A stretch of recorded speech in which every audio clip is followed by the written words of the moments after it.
નમસ્કાર મિત્રો, અમારા નવા વિડીયોમાં આપ સૌનું હાર્દિક સ્વાગત છે.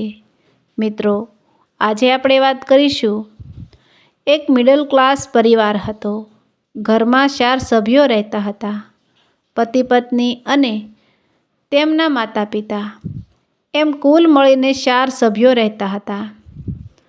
પતિની સારી નોકરી હતી અને ઘરનું ગુજરાન નોકરીમાંથી જ ચાલતું.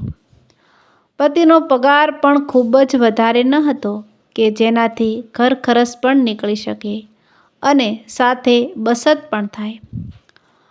લગભગ મહિનાના અંતે હિસાબ કરવા લાગે તો લગભગ જેટલા આવક થાય એટલા જ ખર્ચ પણ થઈ જતા. તેમજ પતિનો પગાર પણ ઓછો હોવાથી શહેરના ખર્ચ સામે ટકવું ખૂબ જ મુશ્કેલ હતું. તેમ છતાં પતિ પત્ની બંને ખૂબ જ કરકસરથી રહેતા અને બને તેટલો ઓછો ખર્ચ કઈ રીતે કરવો તે વિશે વિચારતા. એક દિવસ પતિ સાંજે ઘરે આવ્યો અને પત્ની સાથે જમીને ચર્ચા કરી રહ્યો હતો.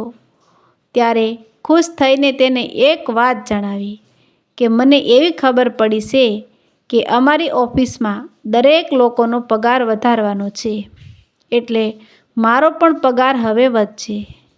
આ વાત સાંભળીને પત્ની થોડી ખુશ થઈ ગઈ, કારણ કે જો પગાર વધે તો થોડી બચત કરવામાં આવે તો ભવિષ્ય માટે પણ નિશ્ચિત થઈ શકાય.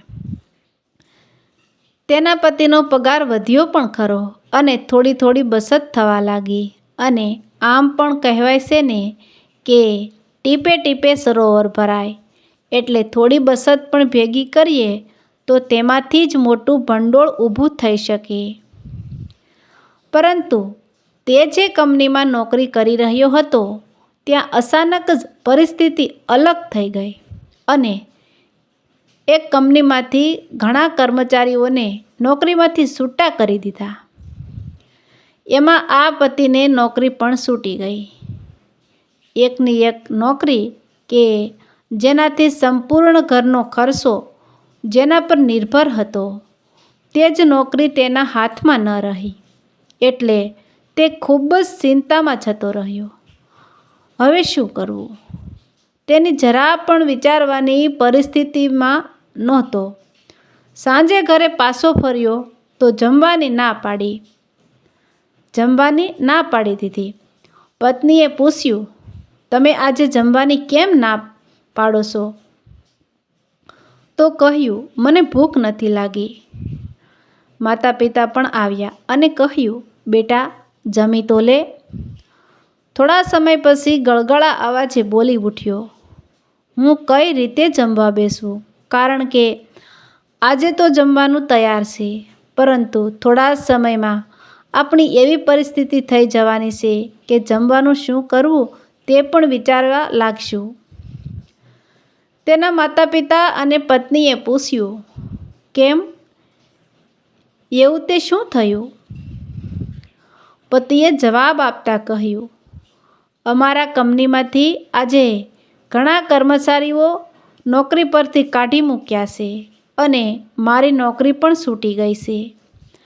હવે બીજે નોકરી મળે તેની તપાસમાં કદાચ મહિનાઓ પણ નીકળી જાય અને થોડો સમયથી હું જે બચત કરી રહ્યો છું તે બચતમાંથી હવે ઘરના ખર્ચા નીકળશે કે કેમ એ પણ મને ખબર નથી.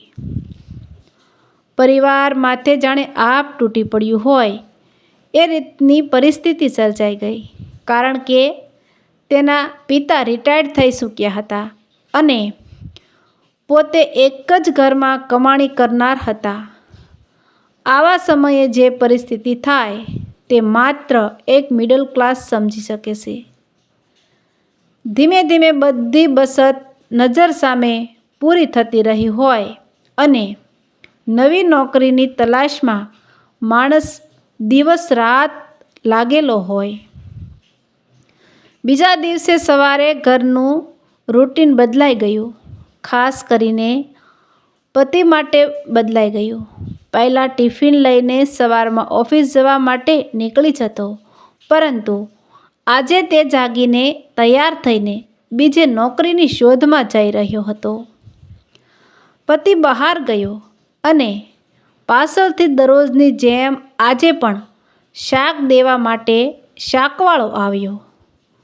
પત્ની દરરોજનું જે પણ કાંઈ શાક લેવાનું હોય તે તેની પાસેથી જ લેતી, પરંતુ આજે તેને કહ્યું, ભાઈ, તમે આજથી અહીં શાક આપવા માટે ન આવતા.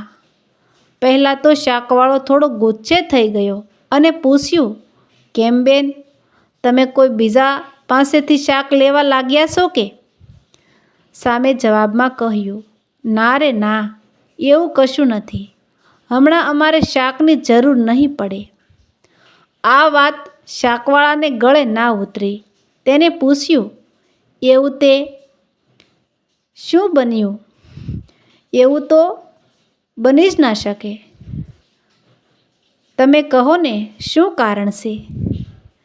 તેની આંખોમાં આંસુ સાથે કહ્યું, મારા પતિની નોકરી ગઈકાલે જ છૂટી ગઈ છે અને હવે નવી નોકરી ક્યારે મળશે એની પણ કંઈ સંભાવના દેખાતી નથી. એટલે આજથી હવે ઘરમાં જે કઠોળ વગેરે પડ્યું છે અથવા તો દાળ છે અને દાળ રોટલી પણ ખાઈ લેશો, પરંતુ શાકનો વધારાનો ખર્ચ કરવો નથી. તરત જ શાકવાળા ભાઈએ કહ્યું, બેન, માત્ર આટલી જ વાત છે? હાલો, તમે શાક લઈ લો. હું તમારી પાસેથી પૈસા પછી લઈ લઈશ. તરત જ સામેથી જવાબ મળ્યો કે ભાઈ, મારા પતિને નોકરી ફરી પાછી ક્યારે લાગે અને હું તમને ક્યારે પૈસા પાછા આપું, એટલે આ ઉધારી કેટલા સમય સુધી થાય? એવું કશું નથી કરવું. હું તમને ફોન કરું પછી શાક આપવા માટે આવજો. હમણાં જરૂર નથી. શાકવાળો ત્યાંથી મોઢું હલાવીને જતો રહ્યો, પરંતુ અચાનક જ તેને મગજમાં કંઈક જાણે યાદ આવ્યું હોય એમ ફરી પાછો ફર્યો. શાકની થેલી ભરી અને આવ્યો. શાકની થેલી ભરી અને આપ્યો અને કહ્યું, બેન, આ તમારું શાક. તમને પૈસા ન દેવા હોય તો પણ ચાલશે.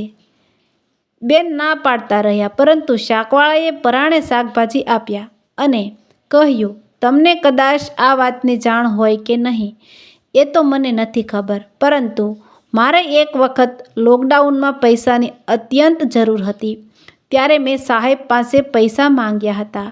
હું જાણું છું કે તમે લોકો કેટલા કરકસરથી રહો છો, એટલે તમારે પણ પૈસાની ખૂબ જ જરૂર હોય.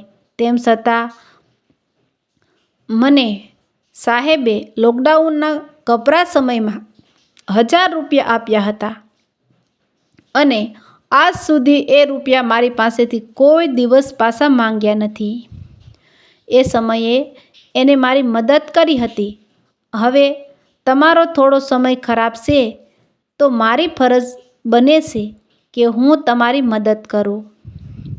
એટલે તમે મહેરબાની કરીને આ શાકભાજી તમારી પાસે જ રાખો અને હું દરરોજ તમને શાકભાજી આપવા માટે આવીશ.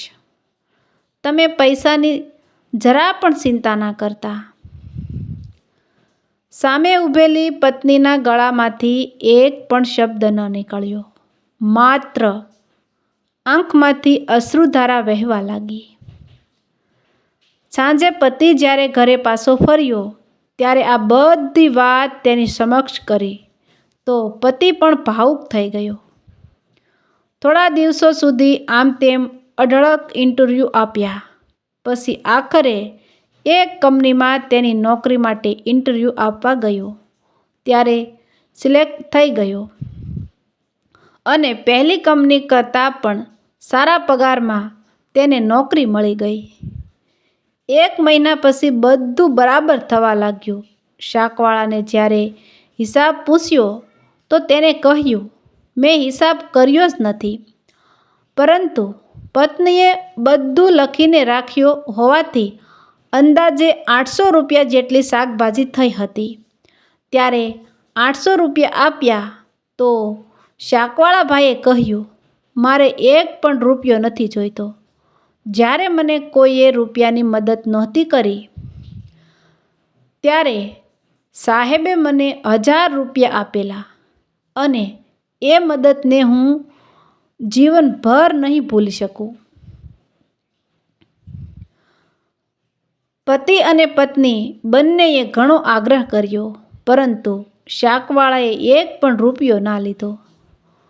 પતિને પણ 1 મહિના પછી નોકરી મળી, પરંતુ પહેલાં ત્યાં જગ્યા પર કામ કરતો હતો તેના કરતાં પણ વધુ સારી નોકરી મળી હતી અને પગાર પણ ખૂબ જ સારો હતો.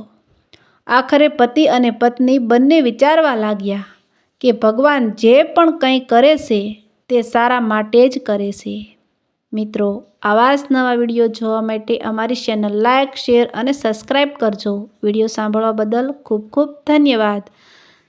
તો મિત્રો, મળશું એક નવા વિડીયો સાથે. ત્યાં સુધી આવજો.